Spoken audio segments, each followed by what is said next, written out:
kifungu cha 4 mstari wa kwanza hadi wa 7.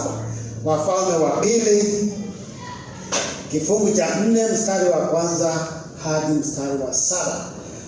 Basi mwanamke mmoja miongoni mwa wake za wana wa manabii alimlilia Elisha akasema, mtumishi wako mume wangu amekufa, nawe unajua ya kuwa mtumishi wako alikuwa mcha Bwana.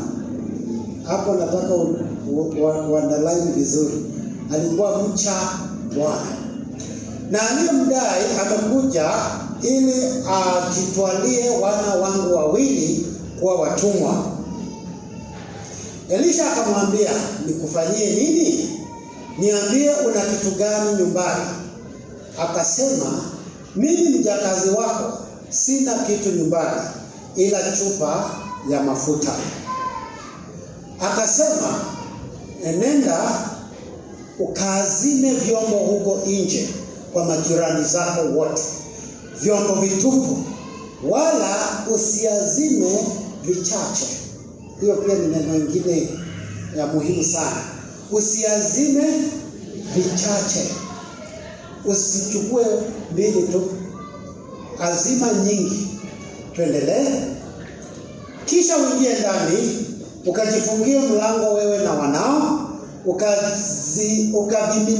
ukaziviminie mafuta vyombo vile vyote, navyo vikijaa ukavitenge. Kwa njia nyingine, amimine, na ile inajaa anaweka pande moja, ingine ikijaa anaweka pande hiyo hiyo. Basi akamwacha, akajifungia mlango yeye na wanawe. Hao wakamletea vile vyombo, naye akamimina. Ikawa vilipokwisha kujaa vile vyombo, akamwambia mwanawe, niletee tena chombo. Akamwambia, hakuna tena chombo. Mafuta yakakoma. Ndipo akaja akamwambia yule mtu wa Mungu, naye akasema, nenda ukayauze mafuta haya, uilipe deni yako, nayo yatakayosalia uyatumie wewe na watoto wako. Na hilo ndilo neno la Mungu. Tuombe pamoja. Baba wetu, katika jina la Yesu Kristo, pokea sifa na utukufu, kwa maana unanena nasi. Neno lako linasema, kondoo wangu wanaisikia neno lako. Na naomba Bwana ukanene nasi na ukatunenee kwa njia ambayo tutafahamu na kuelewa.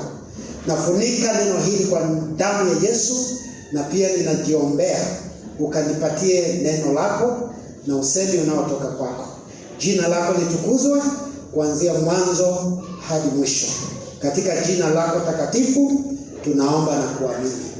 Na sote tuseme amina. Tuseme amina kubwa. Amina. Hebu tupe Bwana sadaka ya makofi kwa sababu ya neno lake. Right. So, hapa kuna mfano mzuri ambao tutautumia, ya kwamba inaonyesha ni mapenzi ya Mungu tusikae katika madeni. Ya kwamba wakati huo ni wakati wa Elisha. Elisha alikuwa ni nabii mkuu katika Israeli, na kuna mambo mengi Mungu alimwezesha kutimiza. Na katika kipindi hiki kuna mke wa nabii mwingine ambaye alikuja kwa Elisha. Na sasa mume wa huyu mke alikuwa ameaga. Kwa hivyo tunamuita aje katika lugha ya Kiswahili huyu mama? Tunamuita mjane. Na mume wake alikuwa nabii. So alikuja kwa Elisha akilia. Kwa hivyo inaonekana kuna kitu haiko sawa. Mtu akija kwako akilia, utafikiria hapo na birthday hiyo siku. Lazima kuna kitu inamtatiza. So alikuja katika hiyo hali kwa Elisha, na akamwambia Elisha, mtumishi wa Mungu, mume wangu amekufa, na wewe unajua ya kwamba huyu mume wangu alikuwa mcha Mungu. Wanasikia sana. So labda hiyo ni baada ya mazishi, kila kitu imefanyika, na sasa kuna mambo sasa imeanza kutokelezea. Na anamwambia kwamba, anaambia Elisha, huyu mume wangu alikuwa na deni, na yule ambaye alikuwa na mdai amekuja kuchukua watoto wangu wawe watumwa. Kitu ile nilishtua kwa hii neno ni kwamba huyu mama anaelezea kwamba mume wake alikuwa mcha Mungu, God fearing. Lakini pamoja na kuwa God fearing, aliacha deni baya. Hebu sema deni baya. Kumbe mtu anaweza kuwa mcha Mungu na pia kuwa na madeni. Mate. Naweza kuwa mtu ako sawa, amenyoka kabisa, hana maneno, hana maskados, hana nini, lakini roho madeni bado anafuata. Anamuuliza umeshinda aje? So huyu mtu alikuwa mtu sawa, lakini alikuwa na madeni. Na si madeni tu ya kawaida, ni ile ambayo nimesema madeni mbaya. Ama deni mbaya. Na ndio huyu mama anaelezea akisema yule ambaye alimkopesha mume wake amekuja kuchukua watoto wake wawe watumwa. Kwa nini achukue watoto? Aliangalia hiyo boma, kile wako nacho, akaona hapa pesa yangu haiwezi kulipa. Hakuna kitu ya kulipa pesa yangu. Hakuna friji, hakuna gari, hakuna shamba, hakuna plot, hakuna kitu yoyote isipokuwa ni watoto. So akasema nitaenda na hao watoto kwa sababu mko na pesa yangu. Na ukifikiria ni story. Hii mambo ilikuwa inafanyika katika Israeli. Ukijipata uko na deni na huwezi kulipa, hata wewe ungechukuliwa, unaenda kufanya kazi. So usifikirie ni akili tu ya kukufurahisha uone kwamba hii hali ilikuwa ngumu. Hii mambo ilikuwa inafanyika. Na ndio mama anaenda kwa nabii akilia. Nabii Elisha akaisikia hiyo maneno vizuri. Na katika hali yake ya wanadamu, unajua hata manabii ni wanadamu, mapastors ni wanadamu, mabishops ni wanadamu. So anapoangalia hii kesi kwa macho ya mwanadamu, anauliza huyu mwanamke utafanyiwa nini?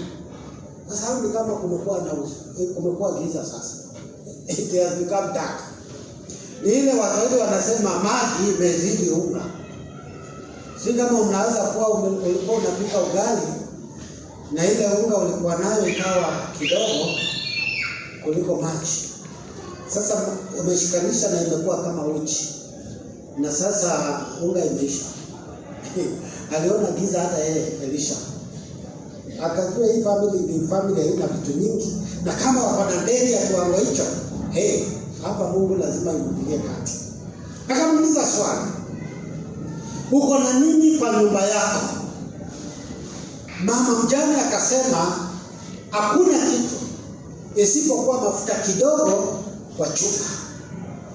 Na mtumishi wa Mungu akamwambia, sasa rudi nyumbani na uende kwa majirani uombe vyombo tupu, na usiombe vichache, omba vyombo vingi.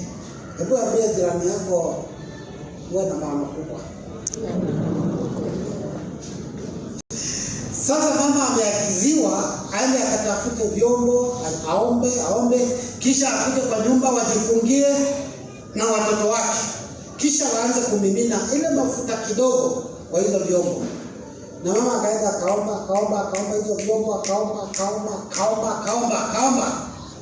Na akasikia sasa hiyo imetosha. Wakafunga nyumba. Kwa nini wafunge nyumba? Mambo mengine Mungu anaifanya katika mahali kumefungwa, ama katika siri.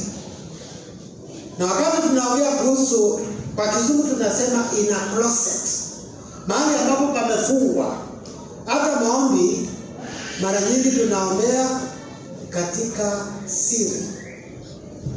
Sio kila mtu anajua unaomba, lakini wakati inajibiwa kwa wazi. Naomba Mungu akusaidie wewe mtu wa maombi, kwa sababu vitu nzuri zinaombiwa kwa maombi. in a prayer closet, mahali ambapo pamejificha. So wakafunga milango na wakaanza kumimina mafuta. Mama ndiye anamimina, watoto ni kumpatia tu chupa ile ingine. Akimaliza anaweka kando, anachukua ingine. Mpaka maandiko yanasema ile chupa ya mwisho ilipojaa ndio mafuta ilikoma kumwagika.